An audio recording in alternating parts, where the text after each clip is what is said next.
Welcome to What is Going for new thought from the edge of Each week on Times flagship radio show, veteran broadcaster, author, and media consultant Sandie Sedgbeer conducts thought-provoking interviews with inspirational authors, artists, musicians, scientists, speakers, and filmmakers who are working at the point where spirituality and science meet consciousness at the very edge of Here is your host, Sandie Sedgbeer.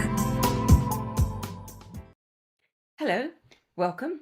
In a first for this show, today's episode will include a screening of the powerful short documentary, A Radical Guide to Reality, which shares how scientific breakthroughs are converging with universal wisdom teachings to reveal that our entire universe meaningfully exists and purposefully evolves as an interdependent and a unified entity, and that we're not inseparable from each other.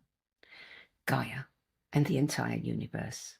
Joining me to share the inspiration behind the film, its goals, and how you can participate in helping it to smash its target of 1 million views is cosmologist, planetary healer, and futurist Dr. Jude Currivan, who's the award-winning author of the books The Cosmic Hologram and The Story of Gaia. Dr. Jude Currivan, welcome back to the show. Sandie, it's always a delight to be with you. And I'm so glad we're together for what I think for me is a very special event. This movie was a long time coming. Well, that was going to be my opening question, actually. Because I know that it's a project very close to your heart and to the heart of the organisation that you co-founded, Whole World .view. No, -view. It's wholeworld-view.org. Yeah. And in addition to writing and also narrating the movie and executive producing it, it has taken 16 years to make it, to the public. So why did it take so long? Well, I'm a great believer in perfect timing.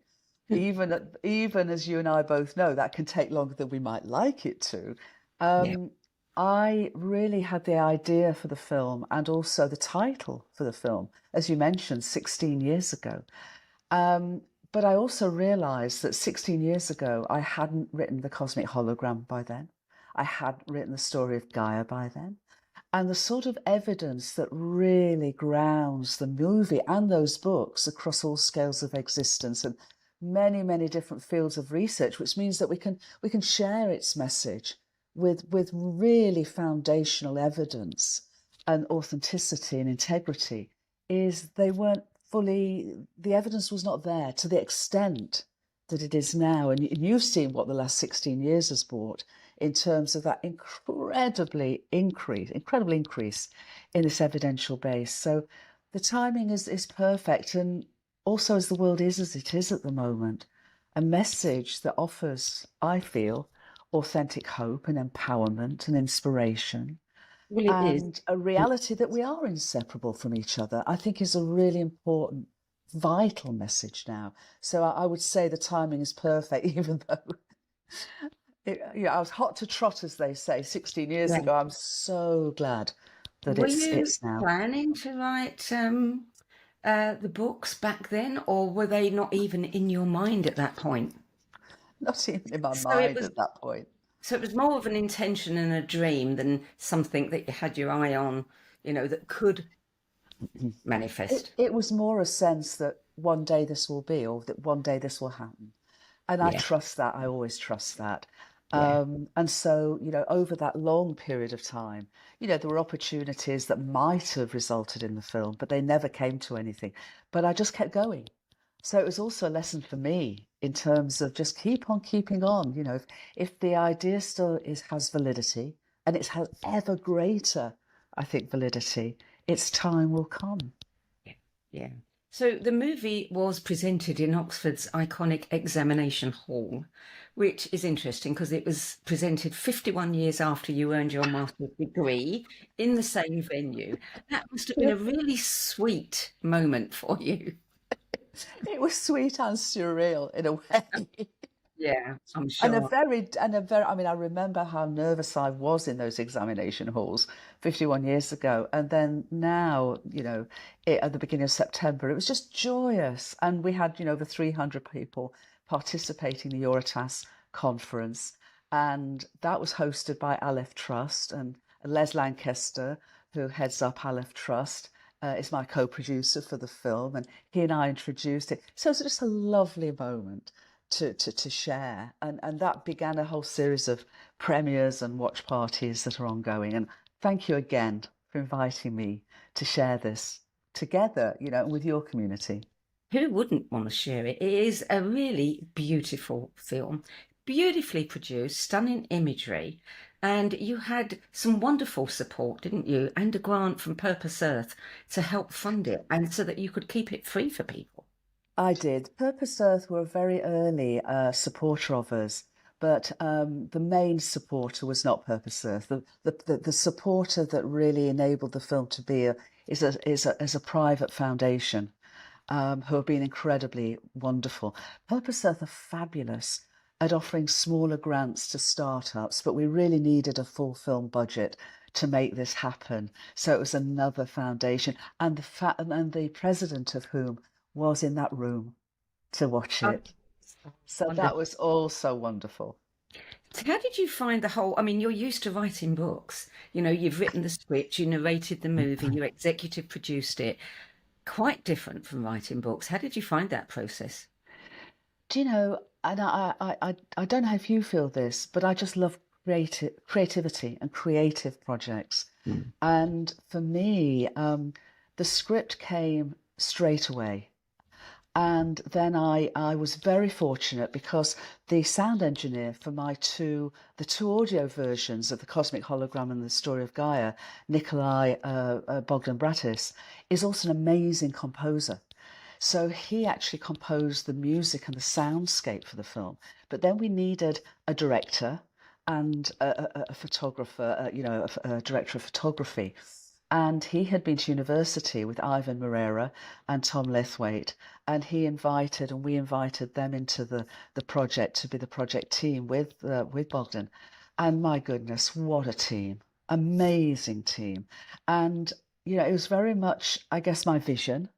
And as a director, you know, a lot of directors, I think, don't like producers having such a clear vision because, that's what they do. But it was such an amazing co-creative effort. And all of them, and especially Ivan and Tom, we worked together very closely for the look of the film. And they had some amazing ideas, incredible graphics. And to be honest, the budget we had, the film actually, when people have said how much did it cost, and occasionally I tell them, they're thinking it must have cost 10 times that amount. The thought is that the film would have cost hundreds of thousands of dollars, and it didn't because of the commitment Yeah. of the production team and everybody else working for free, including myself. So, Mm. you know, it was a labour of love, as you say. Yeah, well, we'll watch the film in a few moments. First, I want to say that you co-founded the Whole World View in 2017, and the Mhm. first words we see on the website are "Welcome home," which immediately makes us feel at home. Tell us, before we view the film, what are the goals of Whole World View?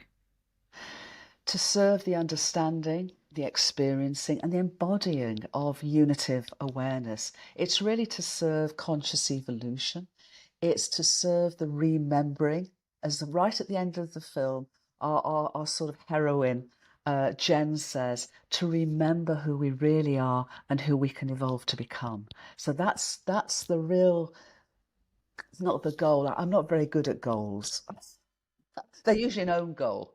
If I set out goals, they're usually an own goal. So I tend to sort of attune and align with what's flowing through and then aim to serve it as best I can. And that's the aim and ongoing aim with Whole World View, and it's very much the aim of the film. Well, let's watch that movie now.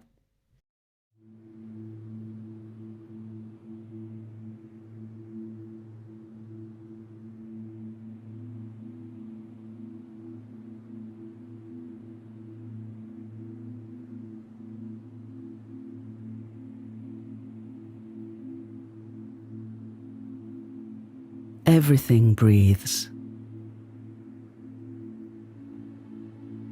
People breathe.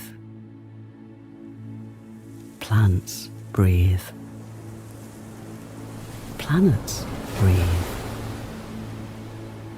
Our whole universe breathes.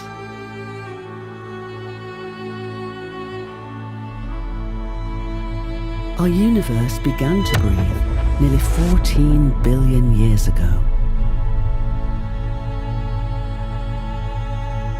Instead of the implied chaos of a Big Bang, it began as the first moment of a wonderfully fine-tuned, beautifully ordered, and ongoing big breath. Like a baby, it was born as simple as possible to be able to grow and vitally to evolve.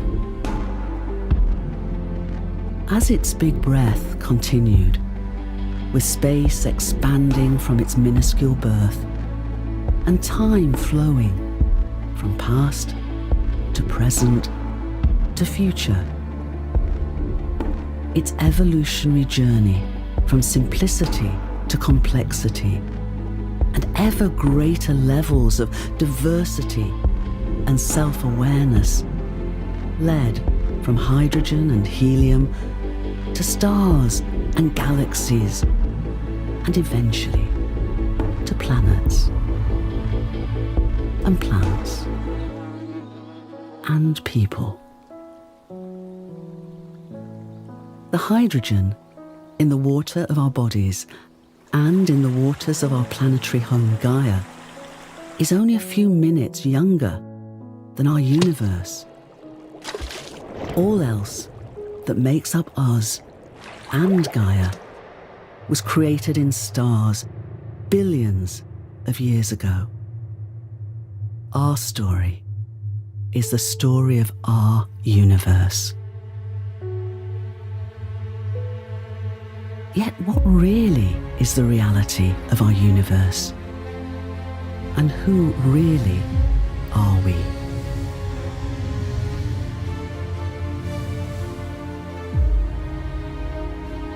Instead of a story of separation, scientific breakthroughs are now discovering and converging with indigenous and other wisdom teachings to reveal that our entire universe exists and evolves as a wholly unified entity, with everything interrelated and interdependent with everything else. Despite its appearance of solidity, though, physical reality, while real,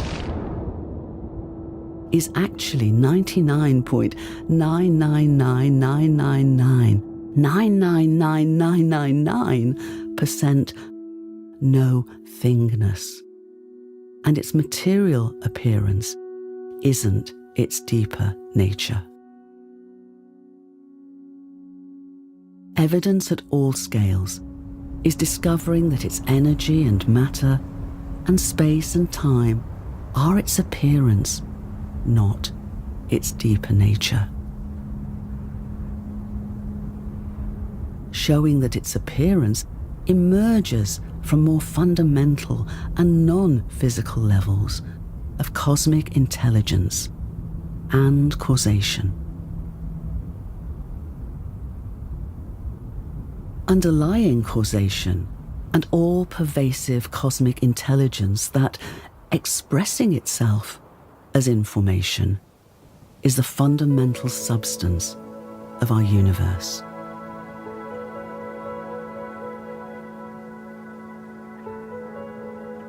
Information, though, that isn't expressed as random data, but vitally as meaningful information that literally informs all we call reality. Meaningful information that's expressed in complementary ways as the energy and matter space, and time appearance of our universe. And as we are learning from the study of black holes, our entire universe is a vast cosmic hologram. Its wholeness existing and evolving in the interdependent complexity of its informed and diverse parts. The alphabet of its informational language is the simplest possible, with only 2 letters, 1 and 0. Just as in our digitized technologies, they're combined meaningfully to inform and make up all we call reality, from hydrogen to stars to planets and plants and people.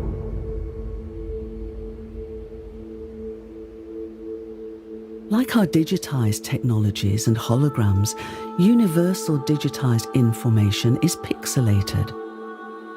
The scale of our universe's pixelation, though, is more than 1 trillion times smaller than our best high-definition technologies.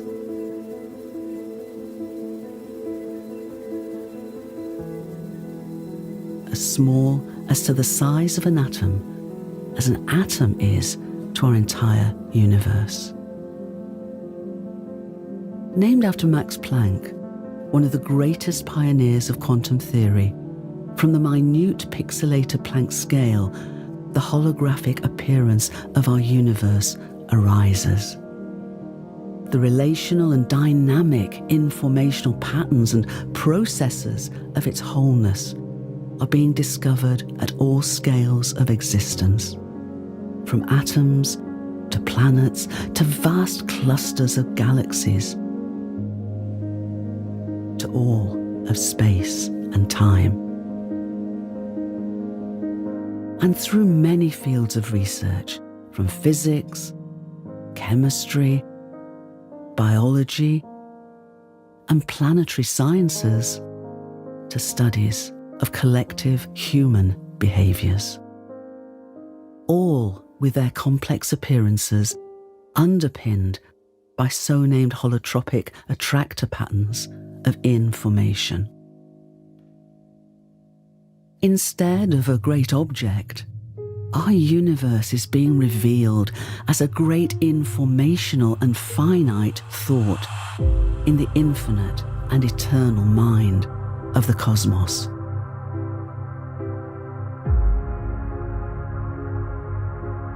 We don't have mind and consciousness.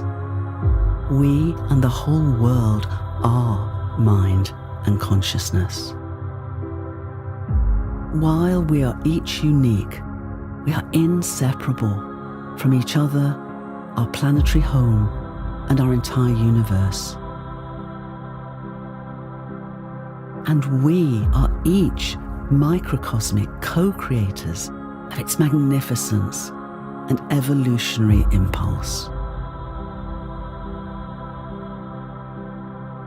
We are family members of its vast communities of life.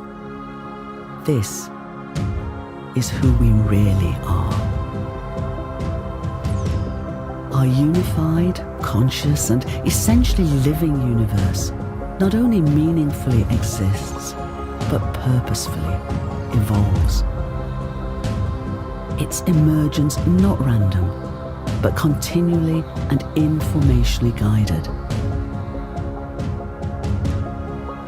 By around 5.5 billion years ago, interstellar clouds of molecular hydrogen, stardust, and ice had evolved to provide all the complex combinations of elements to birth planetary systems and enable biological life to emerge. The shockwaves from the explosion of a nearby star then caused such a cloud to gravitationally collapse, not in chaos, but into a proto-planetary disk, whose harmonically resonant orbits of its emerging planets surrounding a central protostar would further evolve, to form our sun and solar system. Vitally for us, Gaia's place in our planetary family is perfect. In the habitable zone, not too hot and not too cold, but just right.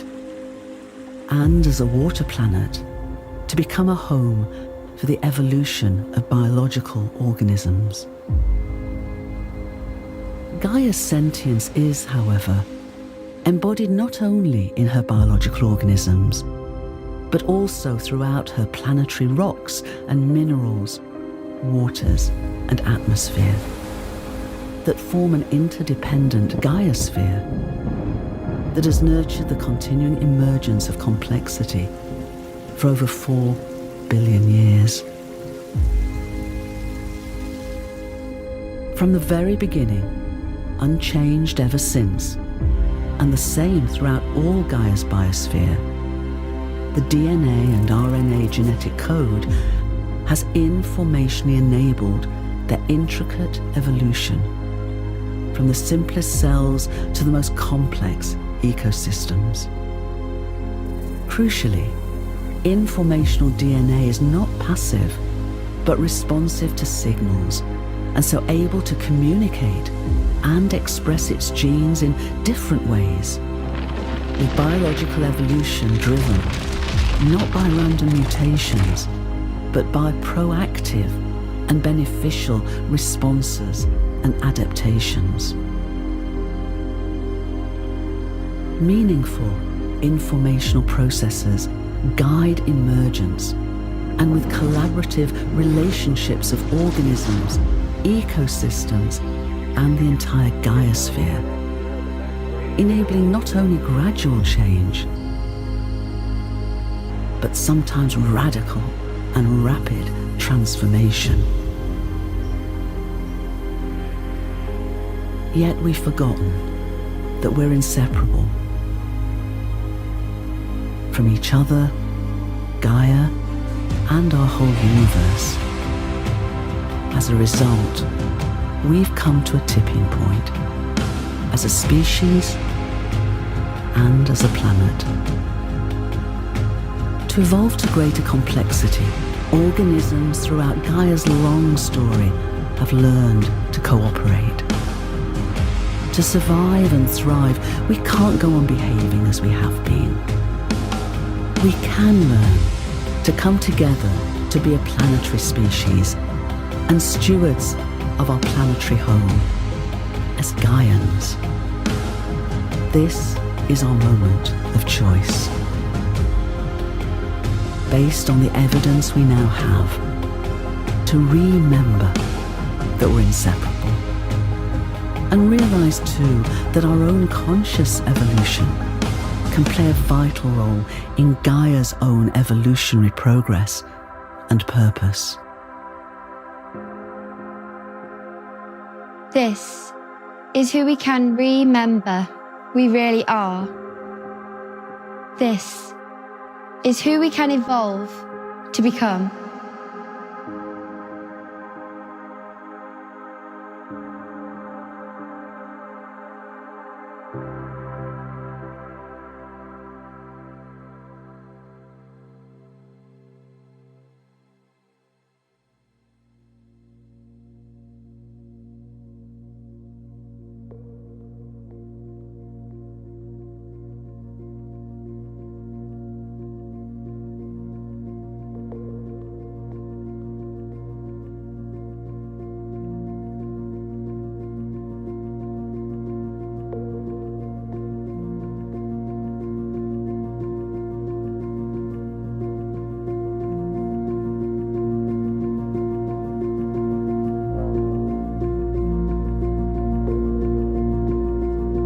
Welcome back.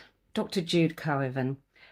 I want to talk about some of the evidence that you share. There's a PDF on your website, on the Whole Worldview website, that is really fascinating, and people can go there and download it for themselves.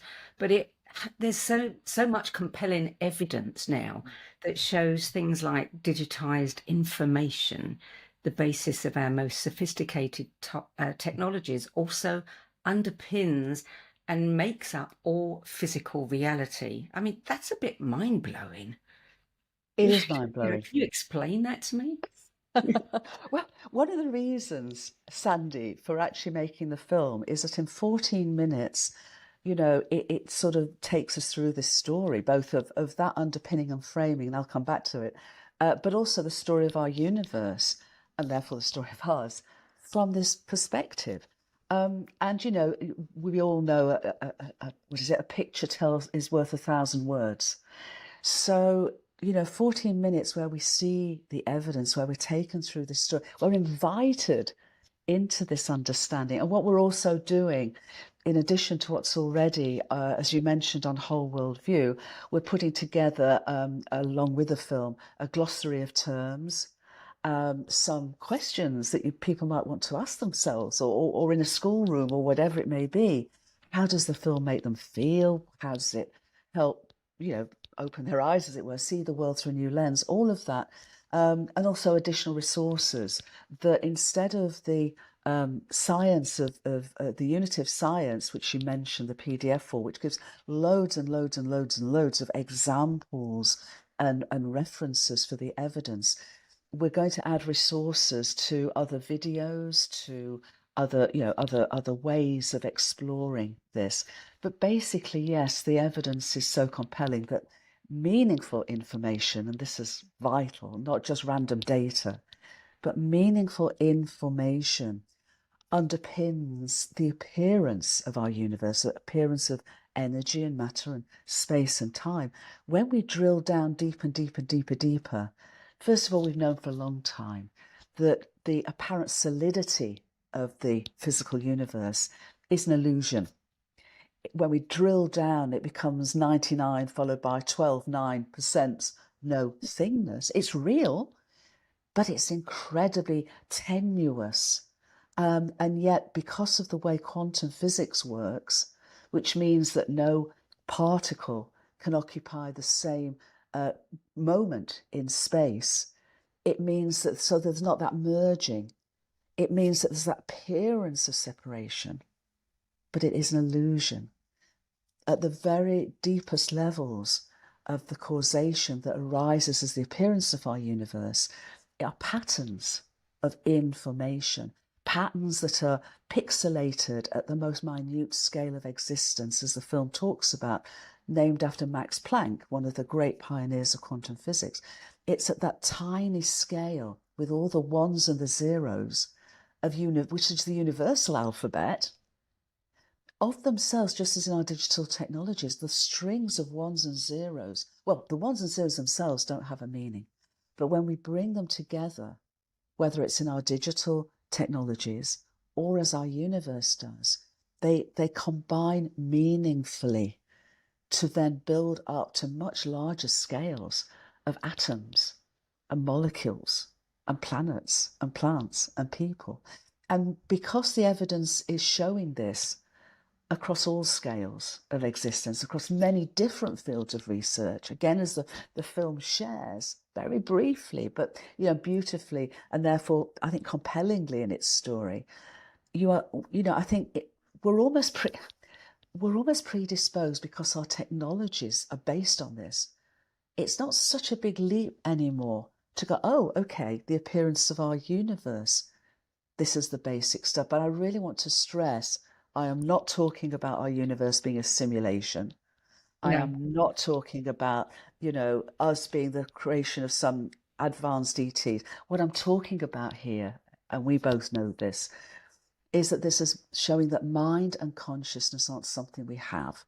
They're what literally we and the whole world are. And it's cosmic mind, cosmic intelligence, sentience, that is actually creating the appearance of our universe in the simplest and yet most incredible way possible, because it's from that basic fundamental simplicity that all the wonderful complexity of our world emerges and evolves.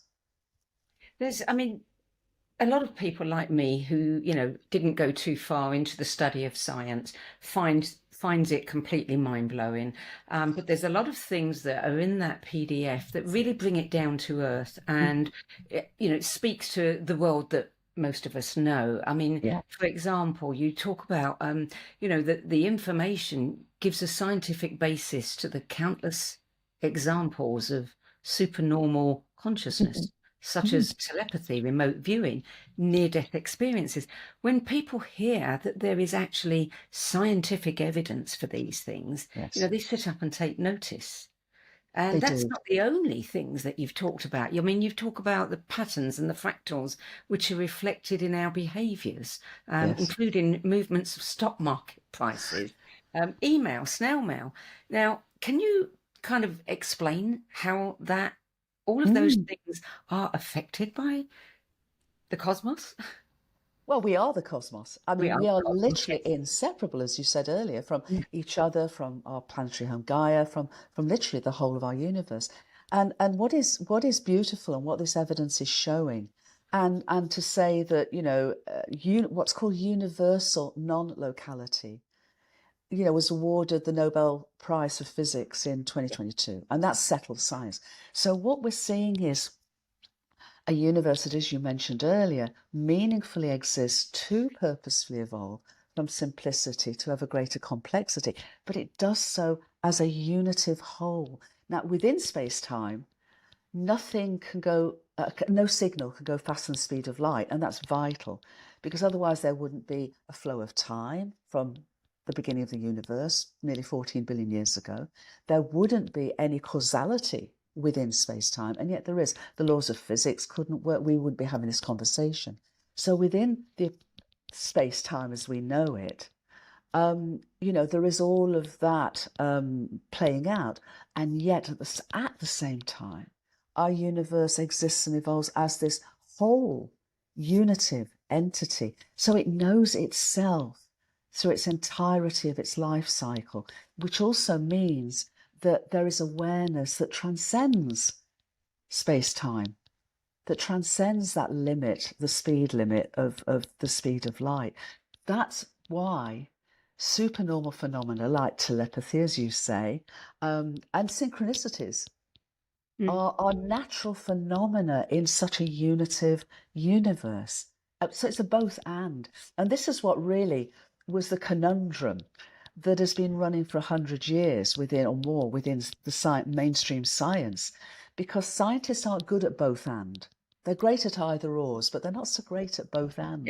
Yeah. And what we're realizing is it's a both and, both within space-time, nothing goes faster than the speed of light, and all of that entails, and also our universe exists and evolves as a unitive, conscious, sentient entity, which means that we are microcosmic co-creators, which means that we are able, with individuated self-awareness, to still be part of its wholeness, which is why these supernormal phenomena, we are naturally able, they are our heritage, they are who we are.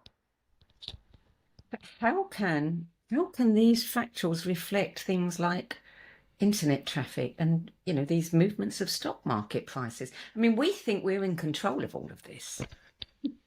We're not, obviously. The beauty is each of us make our own individual choices. So I'm not going to say that we don't have free will. I think there's a whole series of nuances. We could have a whole show on the nuances of free will. But I would say, no. First of all, two things I think are really important. The universe began 13.8 billion years ago in its tiniest, simplest state. Ever since then, as space has expanded and time's flowed, more and more and more information has been able to be expressed and experienced within it. Hence the journey from simplicity to complexity, the evolutionary story to us. The future is not yet written. The future continues to open in each moment going forward. So although the laws of physics remain the same from the beginning of the universe's life cycle to the end, its story, just as the story of a human being, it still has its future, still has our future to play out. We are its microcosmic co-creators. We have our individual choices, but it's this both and. and we are inseparable from its wholeness. Together, we also play out, depending on the levels of our awareness collectively and many other factors, play out the same patterns that we find in what we might call the natural world. So, for example, as you say, when we look at the internet, all the nodes in the internet, the websites, the URLs, the connectivity, when we analyze that, it has the same fractal patterning as the relationships within an ecosystem. Yeah.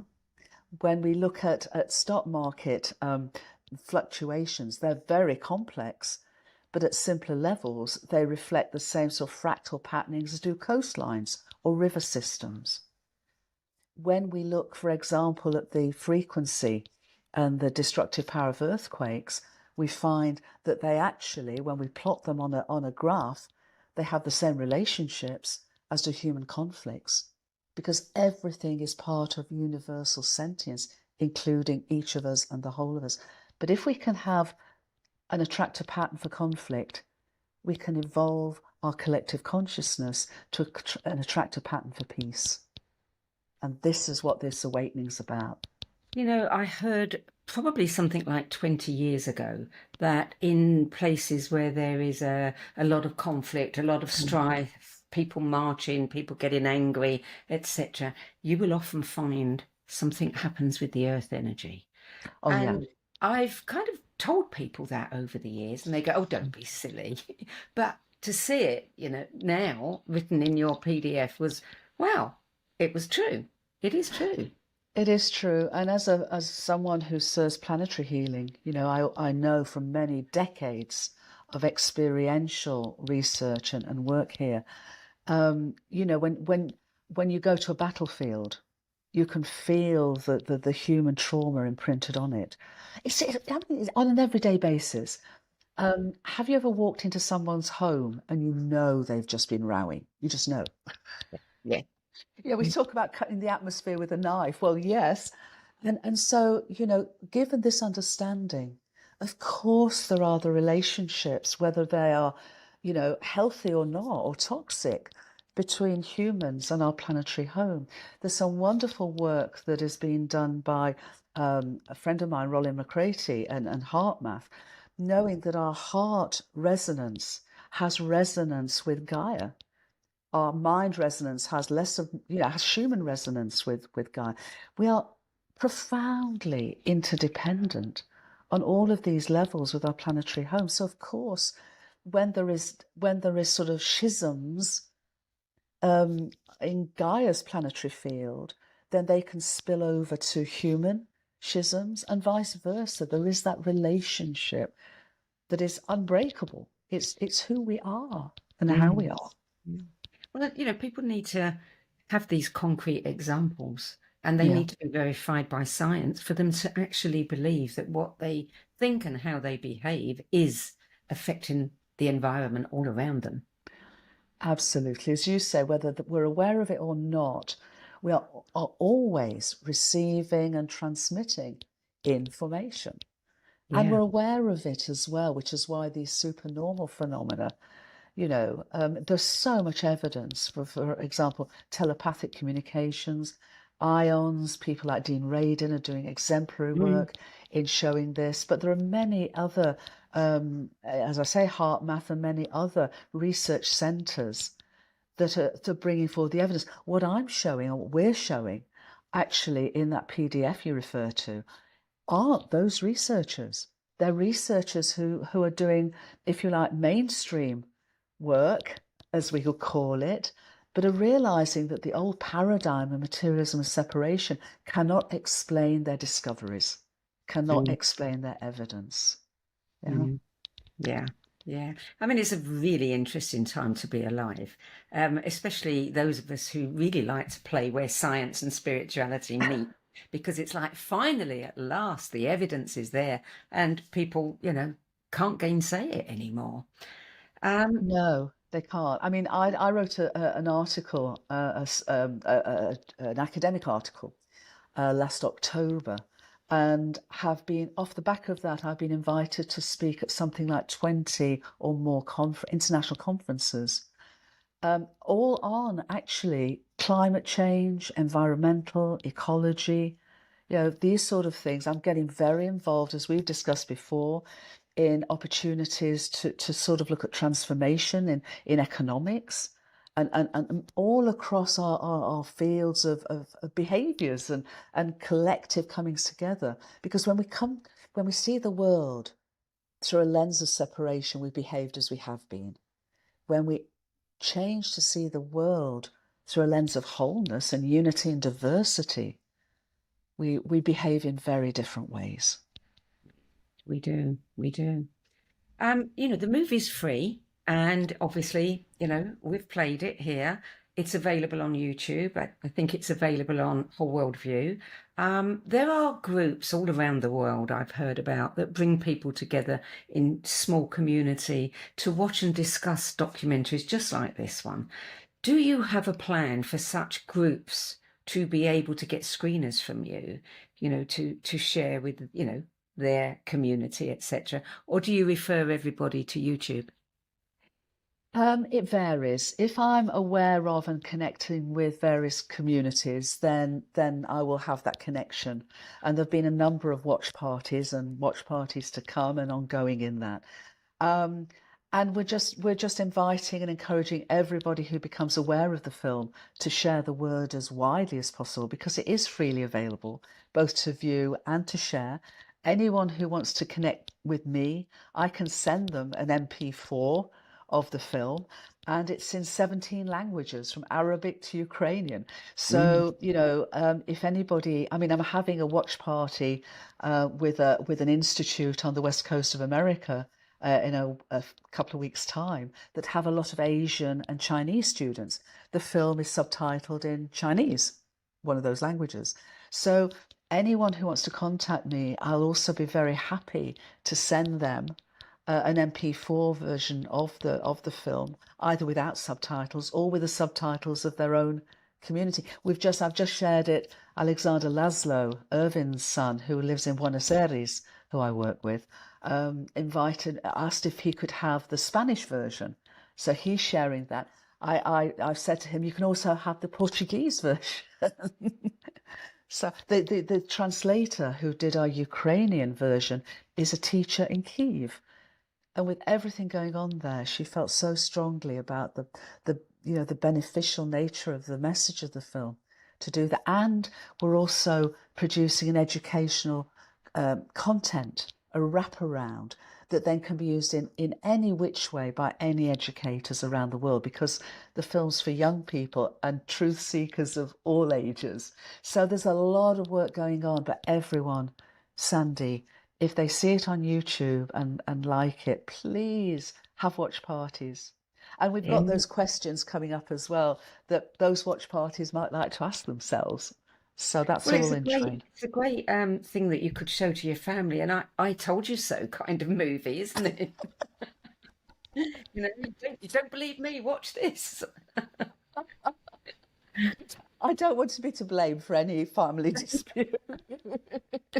Well, I can think of, many people that I would like to show it to. And obviously schools are a natural, Yes. for showing a movie like this. And the movie features young people. Very much. What was their reaction to the information? They loved it. They did? They did. Well, there were two lots of young people. There was the cast, who were extraordinary. And I felt very strongly that I wanted the last words of the script, because when I wrote it, the original idea had been that I would be the narrator for the whole script, and obviously I am for the majority of it.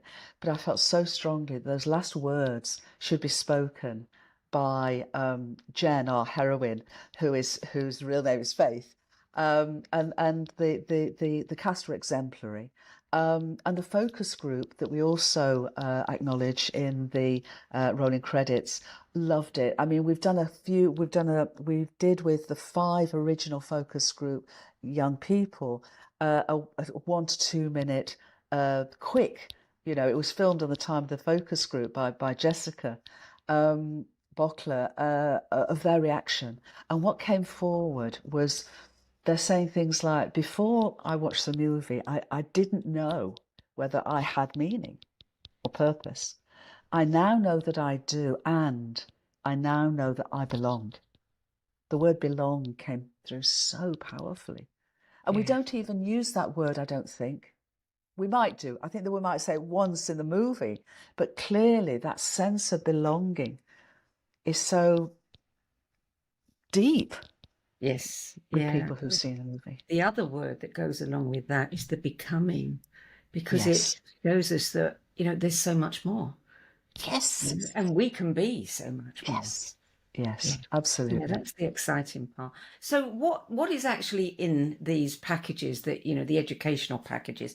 I mean, if somebody's watching who is a teacher and would love to, contact you about this, what would they find in these packages? Well, first of all, we're going to put everything on Whole World View when we're ready, and that will probably be early next year. It's only going to be, it's going to first of all be a glossary of terms, which may be unfamiliar.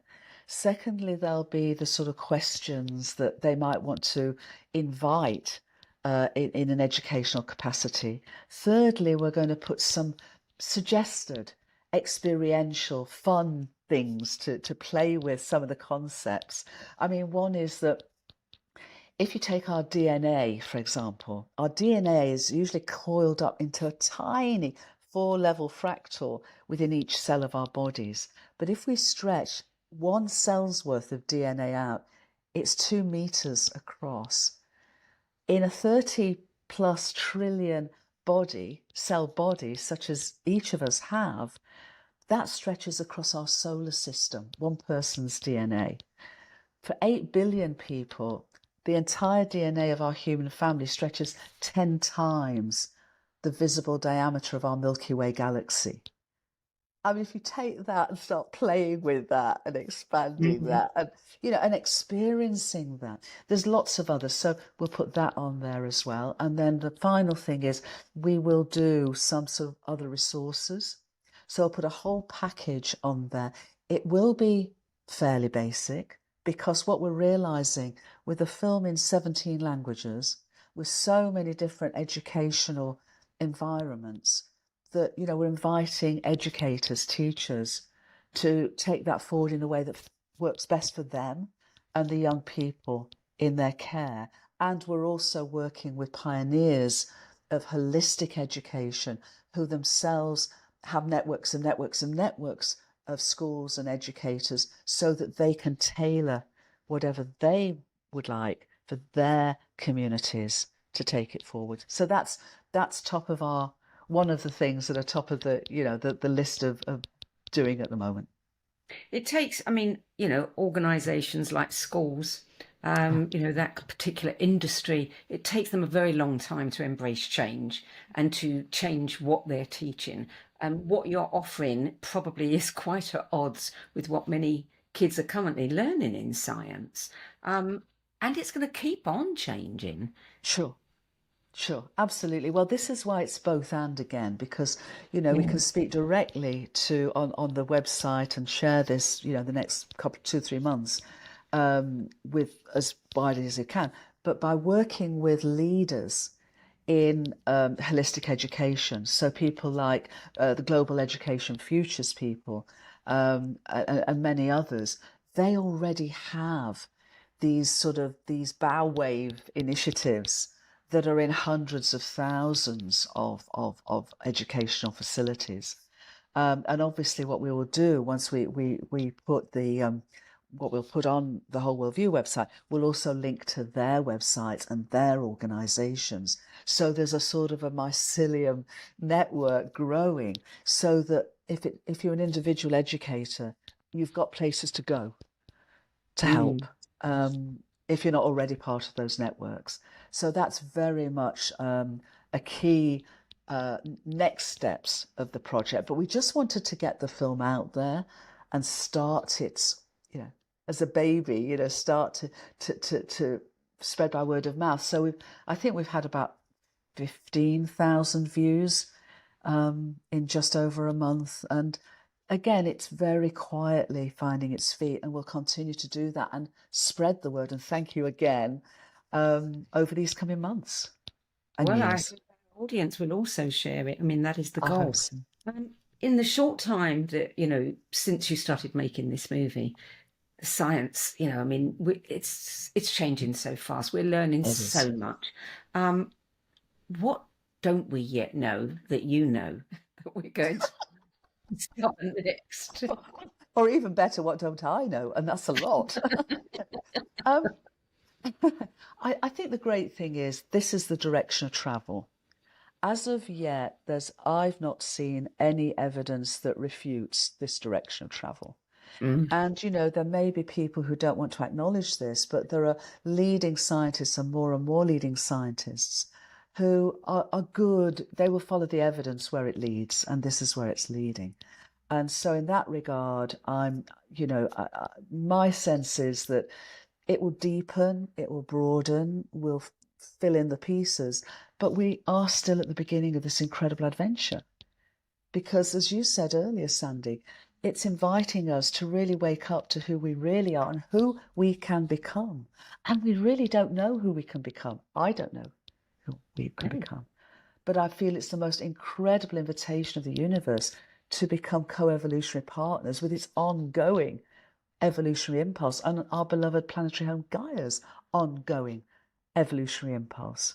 Because it seems to me if we do awaken and move into this great new adventure, which is also an ancient remembering with our indigenous kin and communities, nonetheless it is evolutionary. We've never been here before. And what an incredible opportunity and invitation it is. Yeah. We know that we are at a time where it's almost like the world is splintering too, with so much, division.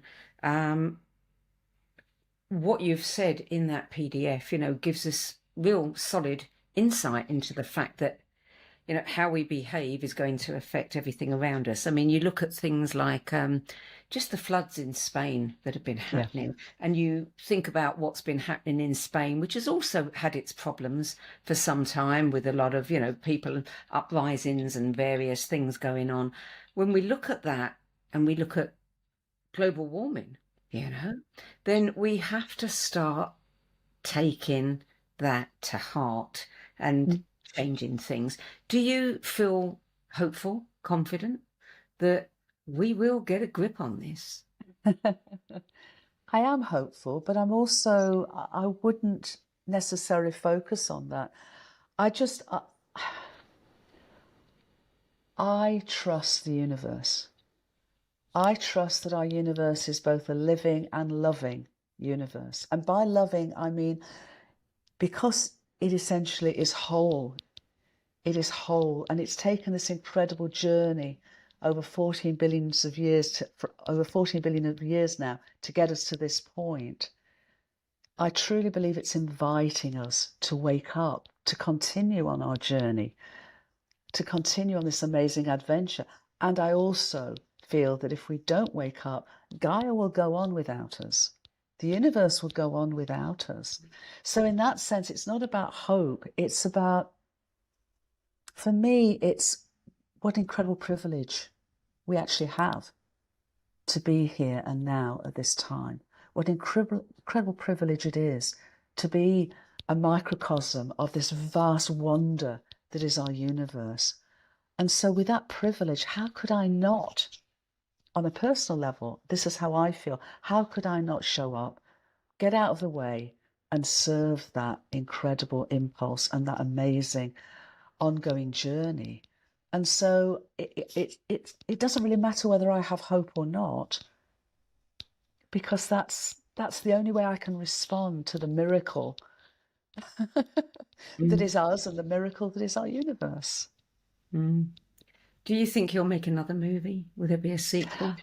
I hope so, because this has always been seen as the first little calling card. It's 14 minutes, and then with rolling credits 16. So I really would love us to be able to work together with a major global streaming platform to create something like a six 1-hour episodic series to take this much deeper. And that then would only be the next step, because I'd love to then go on and say, okay, now what then? this is it. This is our amazing reality. But then what do we do about it? And then go into the stories and the potential and the possibilities of what that could mean. Yeah. And in the meantime, you're still writing the third book in your trilogy. Well, it's not quite getting to the point of writing me, Sandie, but it is Knocking at the gestating. door. Yeah. I hope so, yeah. I hope so. So what is that going to be about? I know you talked about, the first one was about the cosmos, the second one was about Gaia, and the third one is going to be about us. Mm-hmm. Yes. Can you tell me any more than that? Many years ago, going back almost around the 16 years to when the movie idea came through, was this sense that I would be writing a trilogy at some point. I've written other books before that, of course, and that trilogy would be about transformation. And as you say, the third book about us. And so the title I was given then, if it remains the title, is Many Voices, One Heart. And I realised that the many voices are far, far, far beyond human voices, of course. They're the voices of the entire universe and its entire vast communities of life to us and including us. And that one heart is the heart of the universe soul. Jude Currivan, thank you so much for joining us today. Thank you for making this movie. And I hope that our viewers will all join in and help to make this, exceed 1 million views. Thank you, Sandie, and thank you for everyone that's viewing this and sharing this journey with us.